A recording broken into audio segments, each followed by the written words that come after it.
제가 옛날에 살던 동네는 좀 으슥한 동네였습니다. 제 옆집에는 이렇게 막 무당집이 있었고요. 막 여기저기에 좀 이렇게 음산하고 좀 칙칙한 그런 동네에서 살았던 적이 있어요. 어느 날 집으로 들어가는데 집 앞에 어떤 아저씨 한 분이 대자로 뻗어 계신 거예요. 이렇게. 그래가지고 근데 그때 마침 오늘 읽은 이 말씀이 딱 생각나더라고요. 그래서 고민했어요. 저분을 내가 가서 깨워야 되나 어떻게 되나 막 그렇게 머뭇머뭇 거리다가 동네도 무섭고 으슥하고 괜히 겁도 나가지고 그냥 모른 척 지나갔습니다. 걔도 마음에 찔려서 슬쩍 봤는데 사라지셨더라고요. 어디로 갔는지. 그러고 수년이 지나고 나서 또 어떤 동네에서 할머니 한 분이 이렇게 쓰러져 계신 거예요. 바닥에. 그래서 횡단보도 앞에서요. 그래서 그래도 좀 성장했으니까 그래 저분을 도와드려야겠다. 그래서 가서 한쪽에 무거운 가방을 메고 있는데 손 하나 남아가지고 손 하나를 이렇게 붙잡고 할머니에 들려갔는데 생각보다 무거워요. 그래서 드는데 팔이 막 이렇게 떨리면서 이렇게 할머니를 딱 들게 된 거죠. 할머니가 딱 깨시더라고요. 이렇게 햇빛이 쨍쨍 비치니까 쓰러지셨는지. 그러면서 저한테 하시는 말씀이 뭐였을까요? 넌 젊은이가 이렇게 힘이 없어. 그 말씀하시더라고요. 그래서 뭐 도와드리긴 했지만 속으로 괜히 했나 싶기도 하고. 그래서 아무튼 그랬던 경험이 있습니다. 여러분 길가에 쓰러져 있는 이런 사람을 실제로 만난다 생각해 보세요. 실제로 그분을 도와드릴 때에는 사실 좀 마음에 부담감이 있을 수 있습니다. 오늘 본문에 나타난 그 내용을 보면은 그러한 우리가 잘 알고 있는 내용을 보여주죠. 어떤 사람이 길을 가다 강도를 만납니다. 그리고 나서 거의 죽을 지경이 되기에 이르죠. 그 쓰러진 사람을 보고 지나치는 사람들이 있죠. 바로 레위인 제사장. 그리고 어떤 사마리아인은 그 사람을 도와주었다 하는 게 오늘 우리가 읽은 본문의 말씀입니다. 예수님께서 이 말씀을 하시면서 지금 되묻는 거죠. 누가 이 강도받는 자의 이웃이 되겠느냐. 여러분 여기서 우리가 주목해 볼 만한 것은 뭐냐 하면은 여기 나타난 인물들이 다 기대를 모으고 있는 사람이라는 겁니다. 여기 보시면은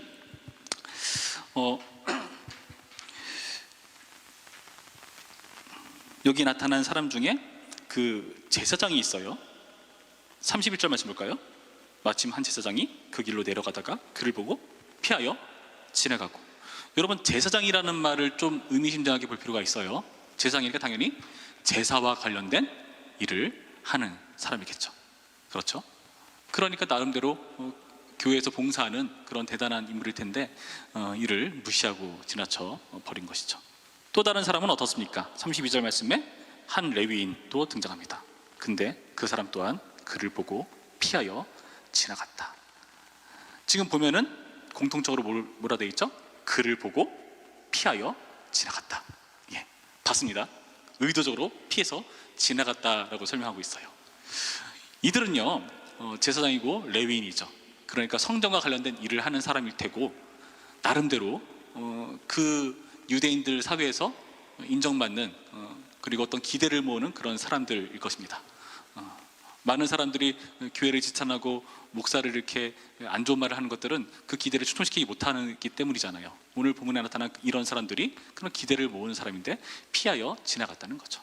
물론 어떤 부분에 있어서는 이해는 됩니다. 이 사람들은 어떤 사람이죠? 지금 여기 나타난 이 강도 만난 사람은 거의 죽게 되었다라고 표현해요. 그렇죠? 근데 죽었는지 안 죽었는지는 가까이 가서 봐야 알 것인데 실제로 죽었다면 이 사람은 시체일 수 있죠. 시체는 실제로 이런 성전 일을 하는 사람들에게 부정하게 여겨질 수가 있어요. 그러니까 피하여 지나갈 수는 있습니다. 그러니까 그걸로 핑계댈 수 있어요. 내가 사정이 있었다. 내가 정결해야 되는데 차마 부정한 시체를 내가 손댈 수 없었기 때문에 그렇다. 그럴 수 있죠. 그런데 또 주목해 볼 만한 것은 무엇인가 하면은 이 사람들이 지금 성인 게 아니라 예루살렘에서 내려오고 있는 거거든요. 무슨 말이죠? 일 다 마치고 내려오고 있다는 거예요. 그러니까 그게 핑계거리가 될 수 있나 하는 것은 좀 의문입니다. 오히려 그럼 부정한 시체라면 그것을 치워야 되는 임무를 맡았을 수도 있어요. 레위인은 실제 그런 일을 합니다. 근데 그런 것들을 외면해 버린 걸 수도 있다는 거죠. 그런데 우리가 잘 알다시피 놀랍게도 어떤 사마리아 사람은 그를 봅니다. 본 건 똑같죠? 근데 피하여 지나가지 않아요. 그를 보고 어떻게 했다? 여기에 나타난 33절의 표현과 같이 그를 보고 불쌍히 여겼다. 불쌍히 여겨가지고 가까이 갔다. 가까이 가서 여기 나타난 정말 대단한 헌신과 사랑으로 돌보고 있다는 겁니다. 이 사람은 기대를 모으는 사람이 아니에요. 사마리아인이라고 하죠.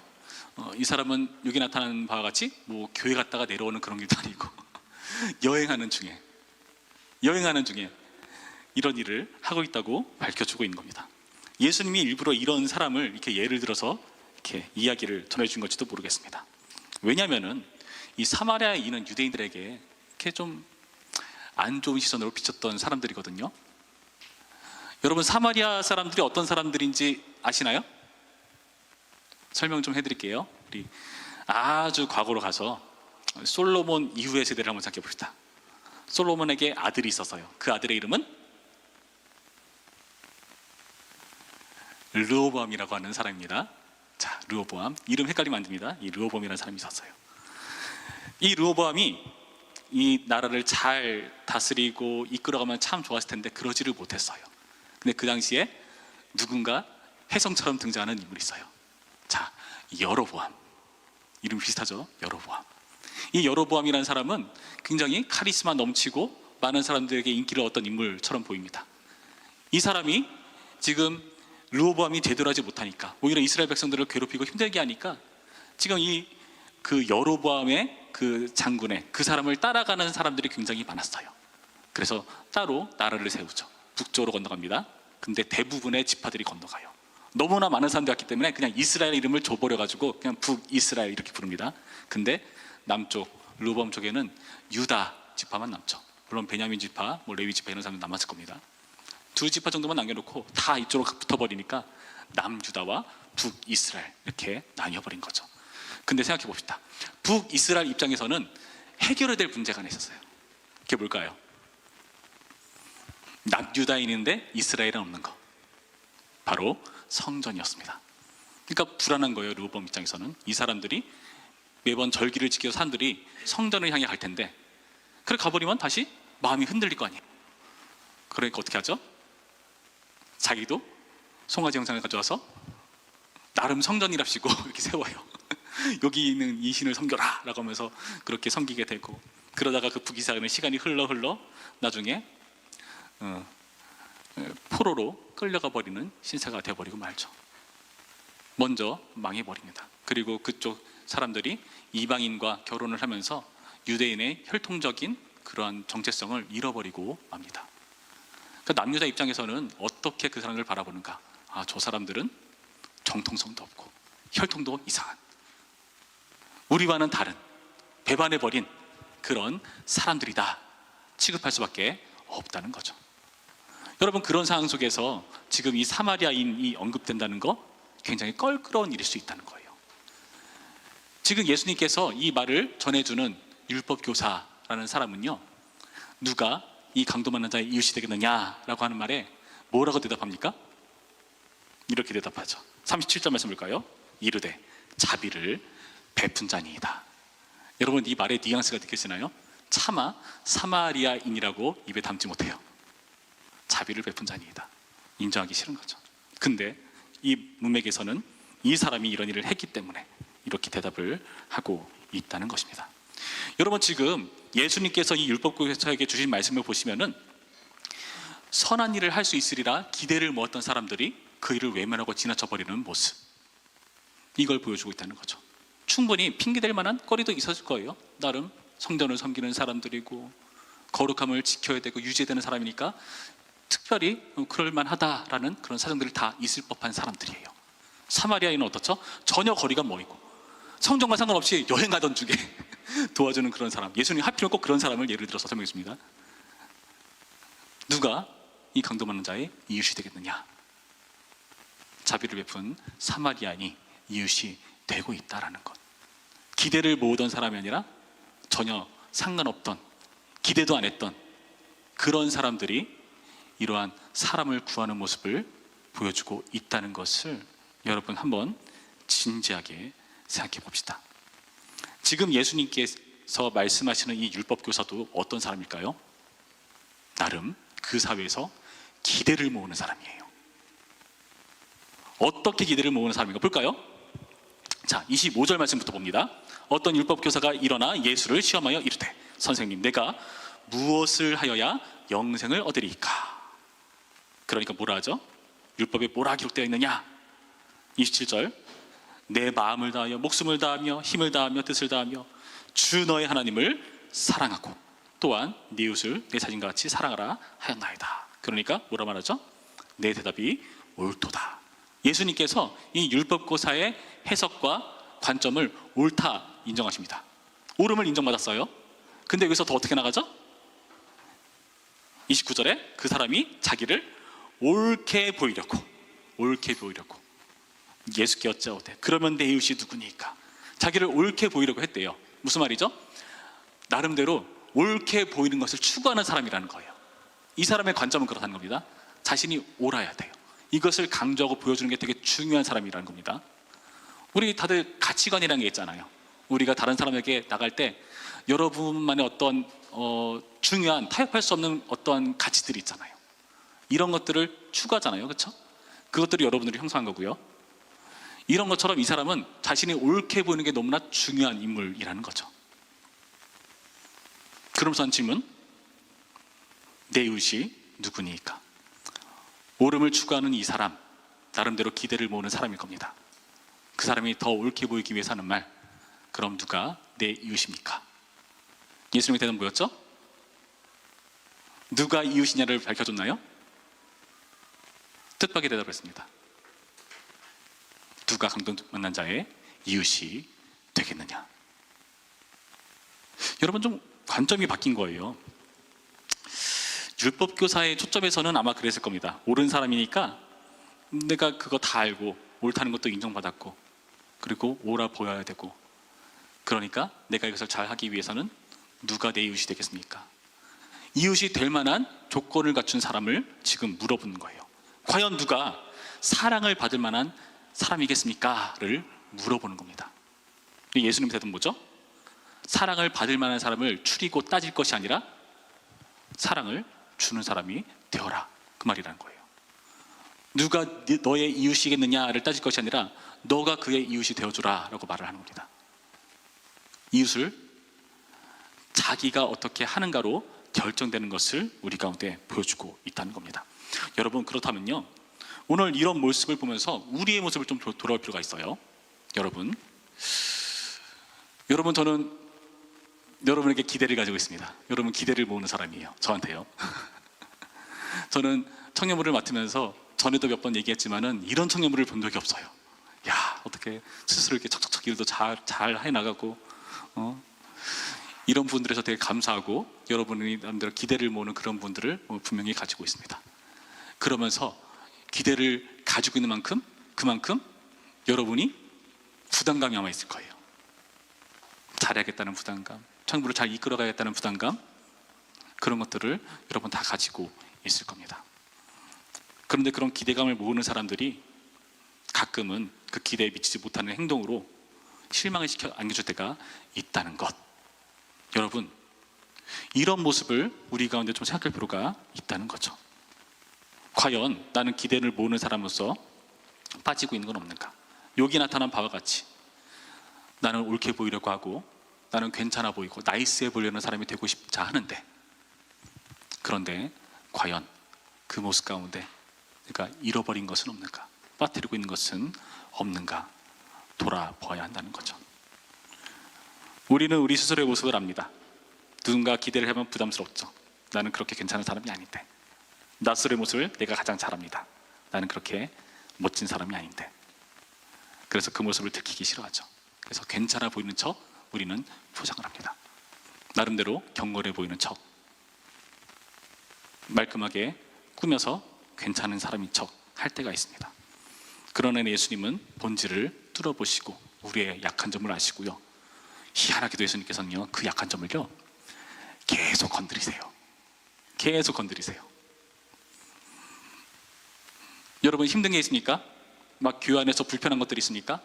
그런 사람들이 대체로 좀 괜찮은 곳, 내가 좀 편할 수 있는 곳을 찾아서 뭐 교회를 옮기거나 내가 있는 삶의 터전을 바꾸거나 뭐 그럴 수 있습니다. 근데 생각해 봅시다. 그런 곳에 가서도 나에게 동일한 문제가 계속해서 생기지 않던가요? 그러면 진지하게 생각해 봐야 돼요. 내가 있는 환경의 문제가 아니라 내가 문제일 수 있겠다. 하나님께서 나의 이 부분을 계속해서 건드리기를 원하시는구나. 내가 이 부분을 바꿔나가길 원하시는구나. 하나님께서 계속해서 나에게 도전하시는구나 하는 것들을 우리가 한번 진지하게 생각해 봐야 된다는 겁니다. 오늘 본문에서는 이 이웃에 대한 문제에서 그러하죠. 여러분은 어떠신가요? 여러분은 과연 누군가의 이웃이 되어주고 계십니까? 아니면 나의 이웃이 될 만한 사람을 찾고 계십니까? 오늘 말씀은 무슨 말씀입니까?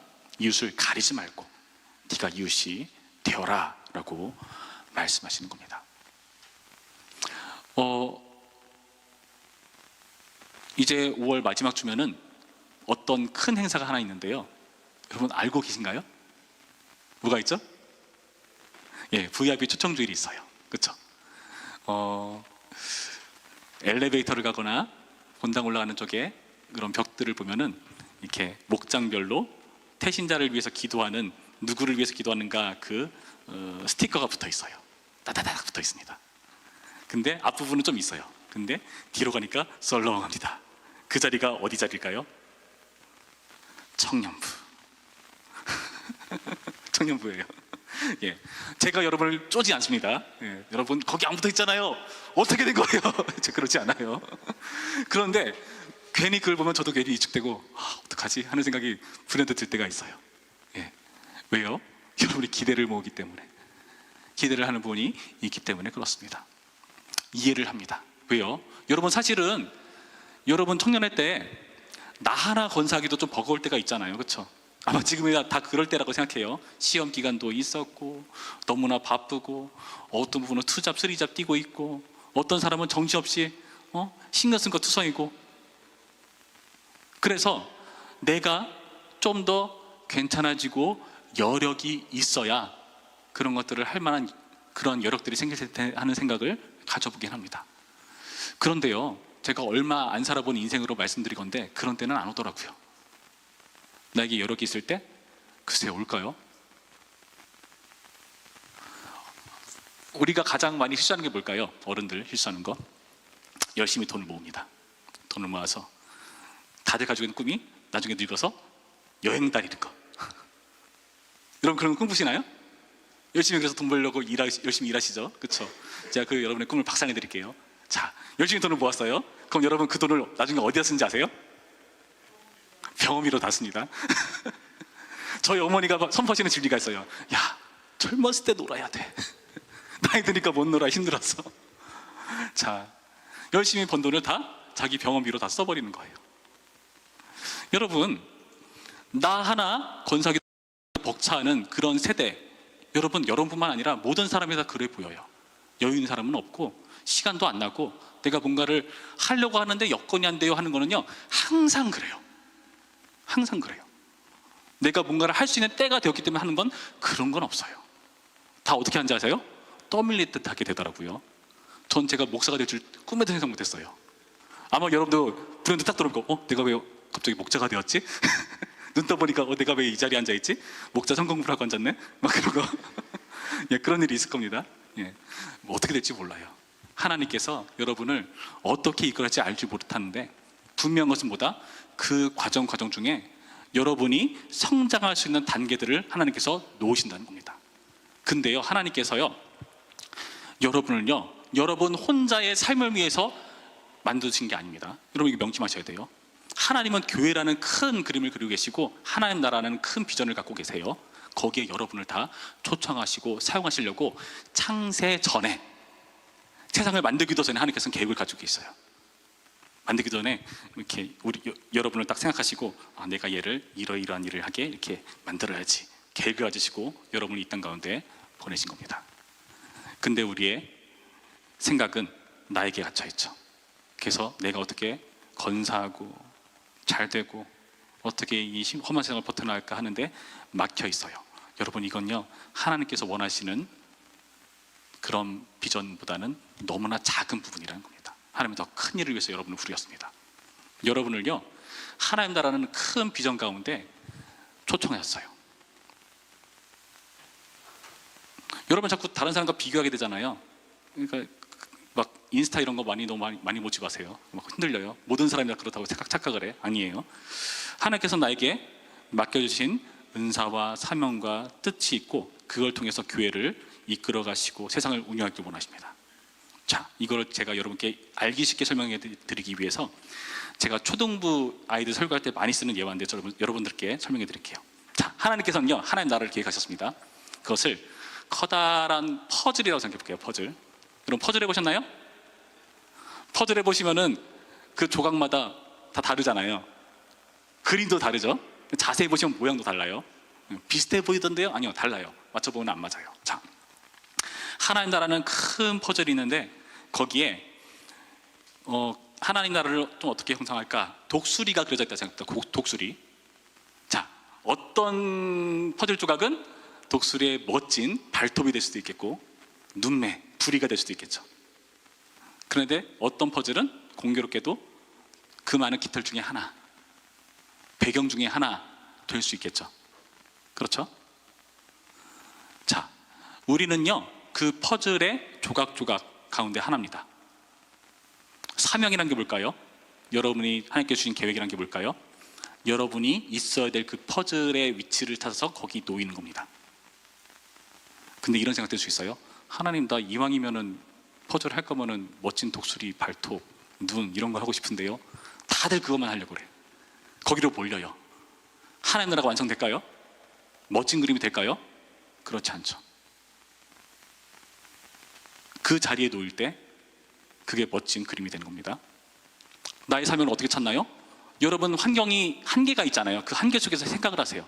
나에게 왜 이 환경이 주어졌지? 나에게 왜 이런 어려움이 있지? 생각을 하세요. 그때 그 생각을 하면서 하나님께서 그런 생각의 기회를 주시는 거예요. 고민해 보라고. 그러면서 그 주변의 나의 한계들을 보면서 나의 자리가 찾아지는 겁니다. 아, 내가 여기 있음으로 인해서 이 교회 공동체가 제대로 굴러가는구나. 내가 이 자리에 있음으로 인해서 하나님 나라가 이루어지는구나 하는 것을 확인하는 거예요. 우리는 거기나 새겨져 있는 그림, 조각 하나하나를 다른 것 때문에 스트레스 받을 수 있으나 하나님 그러지 않으십니다. 모든 조각이 다 비슷비슷한 크기입니다. 1달란트를 받았건 2달란트를 받았건 5달란트를 받았건 하나님의 비전에 충실해서 그게 5달란트, 10달란트가 되었을 때 하나님 칭찬하십니다. 많이 번 사람을 칭찬하겠죠? 아니요. 충실한 사람을 똑같이 칭찬하세요. 잘하도다 충성된 종아. 내가 작은 일에 충성하시니까 내가 더 큰 것을 맡겨주겠다. 내 하나님의, 내 아버지의 즐거움에, 내 주인의 즐거움에 참여할지어다라고 말씀을 하십니다. 여러분 기억합시다. 기대를 모은 사람으로 여러분 이 자리에 있습니다. 부담스러우시죠? 근데 그 부담을 떨쳐버릴 수가 없어요. 그 부담은 계속해서 주어질 겁니다. 그리고 그 부담은 점점 커질 겁니다. 그리고 여러분을 통해서 하나님께서 하고자 하시는 일이 있어요. 그것은 여러분의 인생 하나에 막혀 있는 게 아닙니다. 여러분을 통해서 누군가가 복을 받기를 하나님께서 원하세요. 그렇게 해서 하나님 나를 부려먹으시려고 막 쓰는구나. 아니요. 그 과정을 통해서 여러분을 통해서 또 다른 누군가가 복을 받지만은 그 과정을 통해서 여러분이 성숙하고 자라요. 하나님의 목적은 그걸지도 몰라요. 여러분이 그렇게 자라는 거. 그래서 우리가 이 역할을 외면해서는 안 된다는 겁니다. 여러분 직장에 갔을 때, 학교에 갔을 때 주변에 있는 사람을 보고 피해서 가지 않았으면 좋겠습니다. 예수님이 필요한 사람들이 있어요. 그런 사람들을 위해서 여러분 그 자리에 있는 겁니다.